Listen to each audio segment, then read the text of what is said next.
So mga tol, alam na nga po ng karamihan na gustong ipalaban ng presidente ng MP promotion na si Sean Gibbons ang former 2 Division World Champion Marlon Tapales dito kay former 3 Division World Champion General Casimero dahil po yan sa panalait ng head coach ni Cuadro Alas na si Jason Casimero sa pagtawag nito na puting aso at puting itlog kay Sean Gibbons. Gusto nga pong tapusin ni Sean Gibbons ang karir ni Casimero sa boxing, kaya gusto nito ipalaban si Tapales kay Casimero. Naniniwala kasi si Sean Gibbons mga tol na kayang-kaya talunin ni Tapales si Casimero, at kapag nangyari yan, tapos ang karir ni Casimero. Pero maganda din nga po ito sa part ni Casimero dahil kung papalagan niya si Tapales at kung sakaling masilat niya ito, hindi lang sa WBO siya aakit sa ranking, kundi pati na din sa ibang sanctioning bodies katulad ng IBF, WBC at WBA. Halos lahat kasi ng nabanggit na sanctioning top rated itong si Tapales. Sa latest post nga po ni Casimero mga tol, mukhang may patama siya sa mga naghahamon sa kanya. Paliwanag ni Casimero, kahit sino man daw ang humarang sa kanya, kanyang sasagasaan. So mukhang patama nga ito ni Casimero sa mga banat sa kanya ng kabilang kampo. Ano sa tingin nyo mga tol? Magandang labanan ba ni Casimero itong si Tapales? O hintayin na lang ni Casimero ang title eliminator sa WBO? Sa kabilang banda naman mga tol, matapos nga po nating maibalita nito lang mga nakalipas na araw na sinabi ni Albert Pagara sa isang interview sa Bombo Radio Baguio na kung aakit daw si Inoue ng dibisyon, baka magkabangga daw sila. At palag daw siya dito kay Naoya Inoue. Gustong gusto daw niya makalaban si Inoue. At alam daw niya kung ano daw ang kahinaan ng The Monster dahil naka-sparring na daw niya ito, kung saan pinadugo pa daw niya ang ilong ni Inoue. Pero binasag nga po ni Jasper Cayno alias Batang Yagit ang mga sinabi ni Pagara tungkol kay Inoue.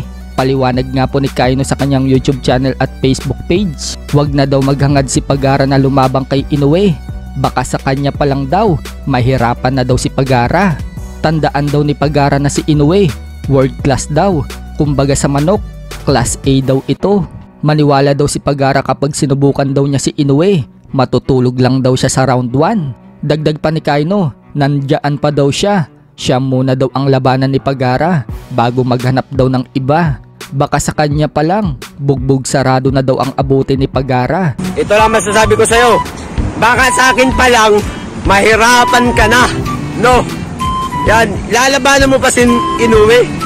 Tandaan mo, si Inoue world class. Kung sama no, class A. Alam mo yun? Ha? Kaya ikaw, huwag ka lang lumaban. Ha? Maniwala ka sa akin 100%. Matutulog ka lang kay Naoya Inoue. Ha? Sa akin ka, nandito pa ako. Ha? Nandito pa ako si Batang Yagit. Labanan mo muna ako. Hindi yung naghahanap ka na agad ng kalaban Naoya Inoue. Ha? Baka matulog ka dun 1 round lang. Ha? Sa lahat ng mga baser dyan na nagko-comment sa video ni Pagara, yan, suportahan nyo yung idol nyo. Suportahan nyo lang, suportahan. Kasi sa oras na February 3, bubugbugin ko lang yan. Ha? Kala nyo daw nag-ensayo, ayun, tapos na mag-jogging. Kala nyo lang yun. Ha? Di nyo alam, pinag-aantang ko kayo. Ha? Kala nyo, panay kalukuhan lang ako. Tandaan nyo, may bubuga din ako. Nag-aayabang ako, pero may bubuga ako. Hindi tulad ni Pagara na nag-ahamo kay Naoya Inoue. Baka sa akin pala, mahirapan ka na. Yan lang ang masasabi ko sa'yo. Kaya huwag ka muna maghamon ha ng mga world class A na boxer. Baka sa akin pala, mahirapan ka na.